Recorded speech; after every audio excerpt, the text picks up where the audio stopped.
matagal tayong hindi nakapag-vlog. Kaya ngayon, eto, nagbabalik vlog tayo.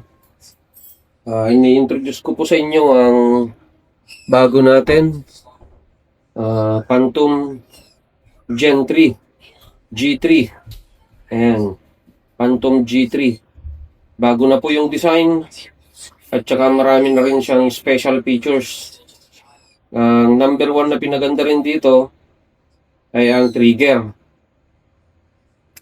Yung trigger po niya hindi na gaya ng dati. Depende rin sa gagamit kung gaano kahaba yung daliri. Kung gusto mong i-adjust paharap, pwede. Luwagan mo lang tong 4 na allen dito.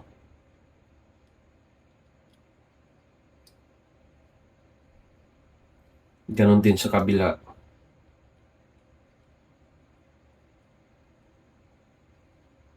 Ayan. Kung gusto mong i-adjust yung kung gusto mong i-adjust yung trigger, paharap pwede. Tapos palikod. Ayan, na-adjust po yan. Depende po sa haba ng daliri ng gagamit. Ayan, na-adjust po yan. Na-adjust din po ito. Luwagan mo lang yung isang tornilyo dito. Ayan. Kung komportable ka na sa trigger mo, pwede mo nang higpitan para hindi na gumalaw. Ganon din sa kabila. Higpitan din natin.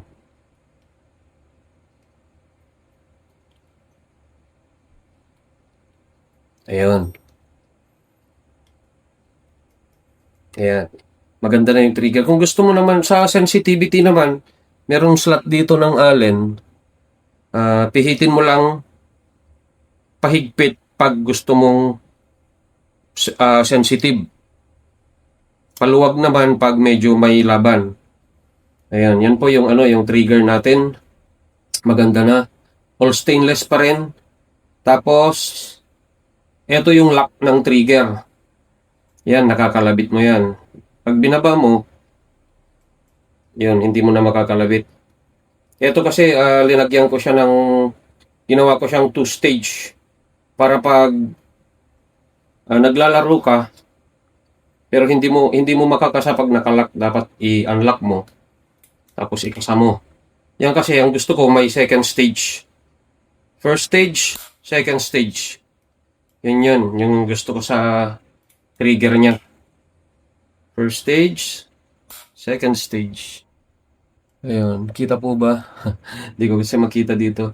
Tapos itong lock naman niya, pag ayaw mong nandito sa left, yung lock, pwede mong ilagay sa right.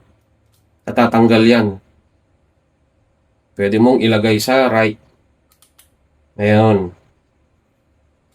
Right, left. Pero kahit wala ito, gumagana pa rin siya. Kaya lang, wala na siyang lock. Yun. Kaya ito yung lock. Adjustable din. Pwede sa left, pwede sa right. Ayun.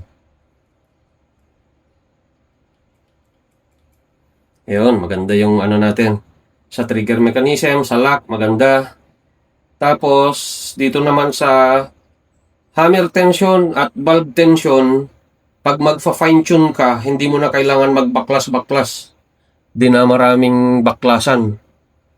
Ang gagawin mo na lang is, pipihitin mo lang to pag magtutono ka. Pero ito may lock kasi siya para hindi gumagalaw. Ayan. Pag magpa-fine tune ka, papihit, pagpalakas yung power.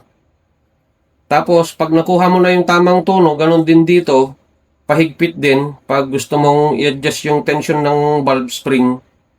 Pag na-fine tune mo na, ilock mo na dito.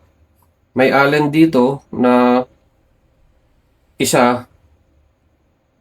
Tapos higpitan mo lang para hindi na gagalaw yung power adjuster natin kasi na-fine tune mo na. Ayun, di mo na kailangan magbaklas-baklas dahil pihit-pihit na lang. Ayan, meron na rin siyang decacker. All stainless pa rin. Tapos ito kasi ang itsura ng pang woodstock. Pang woodstock po siya. Ayan. Dito sa lagayan ng gauge, pwede ka rin maglagay ng gauge adapter para nakaharap sa'yo yung gauge mo para na monitor mo yung galaw ng regulator mo.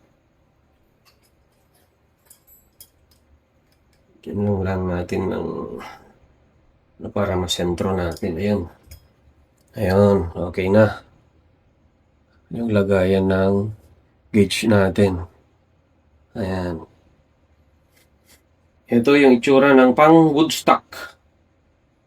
Tapos, pag gusto mo naman ng tactical, meron na rin tayong semi-chassis. Ayan, semi-chassis. For tactical.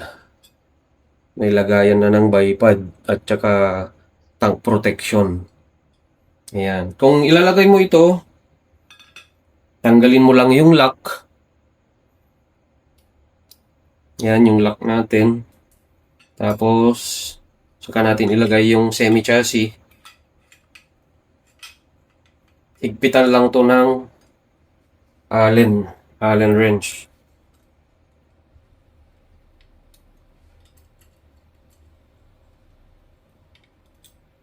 Ayan. Tapos, ibalik mo na yung lock. Ayan, ay magiging itsura pag naka-semi-chassis na.